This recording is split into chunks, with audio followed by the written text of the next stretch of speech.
Malinis parati ang pagkain, takpan nyo parati ang pagkain, no? O kaya ilagay sa ref pagka meron kayong tira na pagkain. And then ngayon, yung tanong ni Nikki. What was your question again, Nikki? Paano po ginagamot yung mga kagat ng ipis sa, kunwari sa mata? Oo. Pag sobrang malaki na, kailangan na ng antibiotics o kaya yung sinasabi natin na anti-inflammatory drugs like for example, mefenamic acid.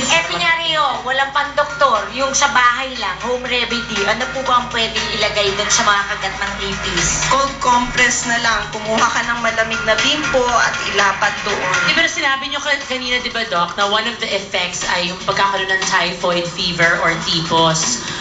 Ano ba, di ba typhus nahuhulog lahat ng hair? Typhoid fever sa atin, ito yung lagnat na more than 1 week na. At nakakaloka daw to? Pwede ka bang mabaliw? Posibleng magkakaroon ka rin ng sintomas na ganon kasi pwedeng maapektuhan yung brain mo. Totoo ba yan na parang nasisiraan ka ng bayad tsaka muti ka pag natipos ka na? Or Actually, na-typhoid? merong complication ang typhoid na ganon. Minsan nasisiraan talaga. Doc, I question. Paano po pag nakakain kayo ng pagkain na may itlog ng langaw? Mabubuhay ba sa loob ng katawan? Teka, paano mo naman nalaman na meron itong langaw yung kinain Hindi mo? kasi diba, ano sila, nangingitlog sa mga pagkain, yung mga langaw. Di ba, Doc? Actually, Saan mo naman nakuha yun? meron tayong acid sa tiyan, no, na pwedeng mamatay yung itlog na yon.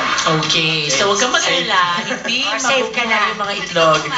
Ayan, syempre, para hindi tayo mukhang natipos Meron lahat. talagang ganon? Oo, merong Fabuena si Shaina para sa inyong lahat. Yes po, estilo gift packs para sa inyong lahat. Go!